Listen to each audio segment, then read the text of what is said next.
நான் என்ன சொல்றேன்னா, நமக்குள்ள ஓடிக்கிட்டு இருக்கிற ஜீவன் வேற, நமக்குள்ள இருக்கிற ஜீவன் வேற. நான் 10 வருஷம், 15 வருஷம், 20 வருஷம், 5 வருஷம், 2 வருஷம், 3 வருஷம் சபைக்கு வருவதனால நான் எல்லாத்துலையும் சரியா இருக்கிறேன் அப்படிங்கிறது அர்த்தம் அல்ல.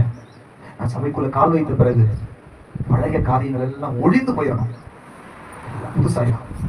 ஒரு பரிசுத்தமுள்ள ஒரு சந்ததியை பெற்றெடுப்பதற்காக தான் கர்த்தர் நம்மளை உருவாக்கி இருக்கிறார். அந்த தாகம் நமக்குள்ள வந்துடும், அந்த எண்ணம் வரணும். நான் உங்கள்கிட்ட ஒரு சிம்பிளான ஒரு வார்த்தை கேட்கிறேன்.